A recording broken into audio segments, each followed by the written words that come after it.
تو اس کے بعد جھنڈے جلائے جاتے ہیں پاکستان کے. اگر یہی واقعہ بھارت کی طرف سے ہوا ہوتا، بھارت کی طرف سے اگر ہمارے کوئی میجر یا ہمارے کوئی آرمی آفیسر یا ہمارے کوئی کمانڈر یا کوئی لیفٹیننٹ شہید ہوئے ہوتے تو آپ دیکھتے کہ تمام پولیٹیکل پارٹی سڑکوں پہ ہوتی، تمام ریلیجس پارٹی سڑکوں پہ ہوتی اور احتجاج کر رہی ہوتی. افغانستان میں نفرت پنپ رہی ہے، بول رہی ہے، پیک پر ہے، آپ خود ہی اس کے بارے میں کہہ چکی ہیں. لیکن پاکستان میں اتنی اپنائیت کیوں ہے افغانستان کے لیے؟ دس از اے بگ کوسچن جس کا مجھے آج آنسر آپ ہی سمجھا سکتی ہیں. مسئلہ یہی ہے جو چودھری صاحب نے بھی کہا، منان صاحب نے بھی، کہ ہمیشہ سے ہماری فارن پالیسی کے اندر فلاز رہے ہیں. ہم افغانستان کو 5واں صوبہ بنانا چاہتے تھے. یہ الگ بات ہے کہ وہ 5واں صوبہ بناتے بناتے اپنے 4 جو ہیں وہ کمزور ہو گئے. تو اسٹریٹجک ڈیپتھ جو ہم نے جس طرح بنانی چاہیے وہ غلط تھی. ایک اسٹریٹجک ڈیپتھ مودی جی کر رہے ہیں. اب دیکھیے، اگر کسی نے اچھا کام کیا اس کو سراہنا چاہیے. ہمیں اپنے دشمنوں سے بھی سیکھنا چاہیے کہ کتنی اچھی پالیسی ہے کہ سعودی عرب کا سب سے بڑا جو اعزاز ہے وہ نریندر مودی کو مل رہا ہے. ایران کے صدر کے ساتھ بیٹھ کے کتنے بڑے بڑے معاہدے جو ہیں وہ ہندوستان کر رہا ہے. افغانستان کے اندر ان کی اسٹریٹجک ڈیپتھ جو ہے وہ اس حد تک ہے کہ وہاں پہ بڑے بڑے ڈیم اور سڑکیں جو ہے وہ اس کے ساتھ ساتھ جتنے میڈیا کے حوالے سے جتنا ان کا کلچرل انفلوئنس بڑھ گیا ہے وہ سب کے سب ہندوستان کر رہا ہے. تو ہم نے کہاں پہ کوششیں کی ہیں؟ آپ ریسنٹلی آپ نے سوال پوچھا تھا پالیسی بنا کون رہا ہے. آپ نے ایک تصویر دیکھی ہوگی جس میں جنرل راحیل شریف کے سامنے ہماری کابینہ بیٹھی ہوئی ہے اور باڈی لینگویج آپ نے محسوس کی ہوگی کہ نیوکلیر سپلائی گروپ کے اندر آپ نہیں ہیں، آپ کو پھینک دیا گیا بالکل مکھی کی طرح باہر. اسی طرح آپ اپنے ہمسایوں کے ساتھ ناراض ہیں اور پھر آپ کو بلا کے کہا جا رہا ہے کہ آپ اپنی جو پالیسی ہے وہ ٹھیک کر لیں. کہ بھارت کے بعد جو افغانستان ہے وہ بھی پاکستان کو آنکھیں دکھا رہا ہے. مطلب دا پوائنٹ از کہ ہم یہ سنتے رہے ہیں کہ بھارت کے ساتھ آئے روز بارڈرز کے اوپر، لائن آف کنٹرولز کے اوپر جو ہے ہماری کشیدگی رہتی ہے، فائرنگ رہتی ہے، خلاف ورزیاں ہوتی ہیں لائن آف کنٹرول کے اوپر. لیکن اب افغانستان کے ساتھ بھی یہ صورتحال پیدا ہو رہی ہے. Keeping this thing in mind کہ افغانستان کے ساتھ پاکستان کا اس طرح سے پراپر بارڈر نہیں ہے جس طرح پاکستان اور بھارت کا بارڈر ہے. لیکن اس کے باوجود افغانستان کے ساتھ ہماری کشیدگی آج کل چل رہی ہے اور اس کے نتیجے میں کل کی جو فائرنگ ہوتی ہے ہمارے میجر علی اکبر چنگیزی صاحب کو جام شہادت نوش کرنا پڑتا ہے اور وہ شہید ہو جاتے ہیں. جی آسپا. ہاں بالکل بینش، ایک تو بہت شکریہ آپ کا. لیکن یہ صورتحال بڑی سنگین ہو گئی ہے. دیکھیے ہم اس وقت جس صورتحال کے اندر ہیں، 3 ہمارے ہمسائے ہم سے ناراض ہیں. ایک افغانستان ہے، دوسرا ایران ہے جس کو کہ ہم نے ریسنٹلی ناراض کیا اور تیسرا ہمارا ہمسایہ ہندوستان ہے. اور ان تینوں کا آپس میں گٹھ جوڑ بھی پاکستان کے خلاف. ایک چائنا ہے جو کہ ہمارے ساتھ ہے، لیکن ظاہر ہے اس کا فاصلہ اتنا زیادہ ہے کہ ہم یہ نہیں کہہ سکتے کہ امیڈیٹلی جو ہے وہ ہمیں کوئی رسپانس اس طرف سے آ سکے گا. سو افغانستان کی طرف سے حملہ ہونا پاکستان کے اوپر، اور وہ بھی صرف اس بات کے اوپر کہ پاکستان اپنی جو 39 میٹرز اندر اپنی چیک پوسٹ بنا رہا تھا، اس کے اوپر انہوں نے ریئیکٹ کیا، جس کے نتیجے میں ایک فوجی ان کا شہید ہوا، ہلاک ہوا، ایک ہمارا شہید ہوا. اور کل جس طرح سے ان کو جب دفنایا گیا تو آج وہاں پہ بہت زیادہ پاکستان کے خلاف نعرے لگائے گئے اور جس طرح سے پاکستان کے پرچم کو نظر آتش وہاں پہ کیا گیا. تو یہ ایک اینگر اور ایک پاکستان کے خلاف نفرت جو ہے افغانستان کی جو نہ سمجھ میں آنے والی ہے وہ ایک دم سے اجاگر ہو گئی ہے. ٹھیک ہے، ہمیں اپنی فارن پالیسی کو بھی دیکھنا چاہیے اور بالکل اگر ہم سنسیئر ہیں ہمیں اپنی ہی فارن پالیسی کو دیکھنا چاہیے. لیکن افغانستان کی طرف سے اس طرح کے اٹیکس نیچرلی اس صورت میں قابل قبول نہیں ہے جبکہ ایک بڑی تعداد افغانیوں کی خود پاکستان کے اندر اب بھی موجود ہے اور ہر مشکل وقت میں پاکستان افغانستان کے کام آئے. سو ایک تو یہ نقطۂ نظر ہے. دوسرا نقطۂ نظر یہ ہے کہ پاکستان کیوں ایسی نوبت آئی کہ افغانستان پاکستان کے اوپر اٹیک کر رہا ہے، کیوں ایسی نوبت آئی ہے کہ ایران ہمارے خلاف جا رہا ہے، اور کیوں ایسی نوبت آئی ہے کہ افغانستان جو ہے، ہندوستان جو ہے وہ تو ہمیشہ ہی آنکھیں دکھاتا رہا لیکن اب تینوں کا گٹھ جوڑ بھی ہو گیا. تو سب سے امپورٹنٹ بات یہ ہے کہ پاکستان کی جو خارجہ پالیسی ہے وہ بالکل اس وقت ناکام ہے. مجھے بہت افسوس کے ساتھ کہنا پڑ رہا ہے کہ یہ خارجہ پالیسی پاکستان کو کہیں بھی اس وقت نظر نہیں آ رہی. اور اس کی وجہ یہ کہ پولیٹیکل گورنمنٹ کے پاس خارجہ پالیسی ہے نہیں، اور جن کے پاس خارجہ پالیسی ہے نیچرلی ان کو اتنا تجربہ نہیں ہے. سو اس وقت ایک عجیب سی صورتحال ہے جس کا نقصان پاکستان کو بہت زیادہ ہو سکتا ہے.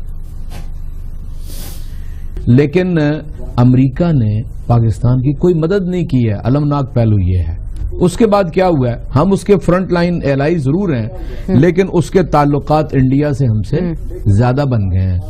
اتنا لمبا وقفہ ایران کے ساتھ وہ دور رہا ہے، لیکن ہمیں اس وقت یہ لگ رہا ہے کہ خدا نخواستہ ایران بھی تعلقات کے اعتبار سے آگے گزر گیا ہے. یعنی ہم اپنے ریجن کے اندر آئسولیٹ ہیں. نہ انڈیا ہمارے ساتھ، نہ افغانستان ہمارے ساتھ، نہ ایران ہمارے ساتھ، نہ امریکہ ہمارے ساتھ. اب مجھے بتائیے کہ پاکستان کی حکومتیں، میں اس کی نہیں بات کر رہا، مجھے بتائیں کہ انہوں نے کیا خارجہ پالیسی تشکیل دی. اس لیے میں کہتا ہوں کہ ہمیشہ حالات کے دباؤ کے اندر ہوتی ہے. سر کیا بہتر نہ ہوتا کہ جو اتنا بڑا واقعہ ہو گیا، کیونکہ ہم لوگوں نے اپنا ایک میجر گوا دیا، ہمارے ایک میجر شہید ہو گئے، اور جس طرح سے نفرت انگیزی ہم دیکھ رہے ہیں، آسمان نے اس کی طرف اشارہ بھی کیا کہ وہاں پہ پرچم چلائے جا رہے ہیں، یہاں پر ہم اس طرح کا کوئی احتجاج نہیں دیکھ رہے جب ہمارے میجر کو شہید کیا جاتا ہے.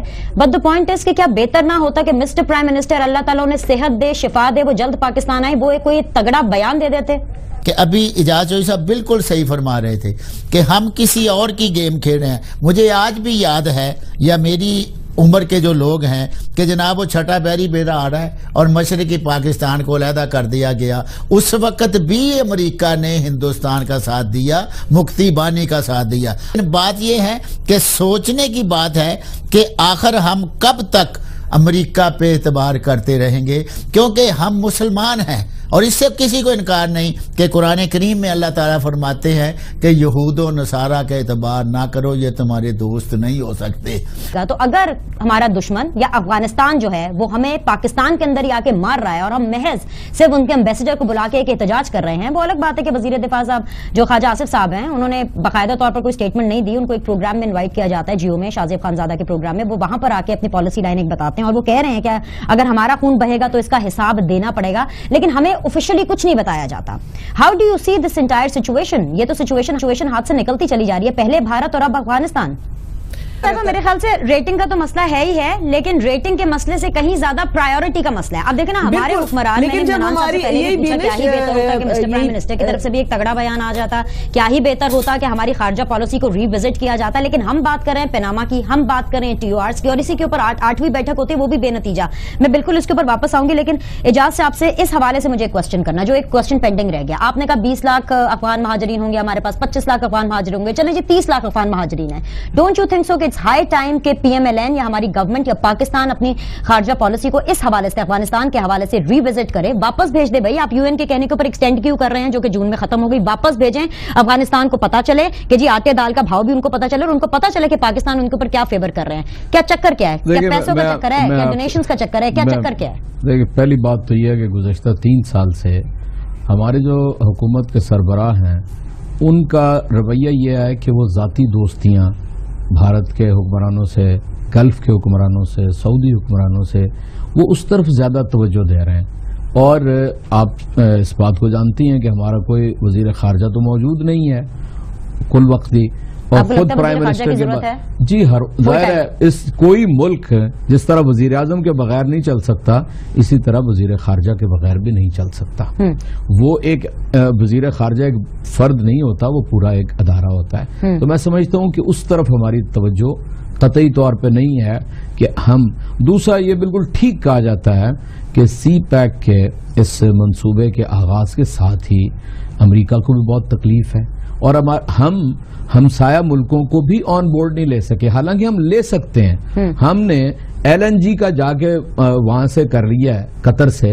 ہم نے کیوں ایران کے ساتھ اپنے تعلقات کو اس بنیاد کے اوپر خراب کیا؟ کیوں ہم نے وہ ان سے گیس ہم نہیں لے رہے؟ وجہ کیا ہے؟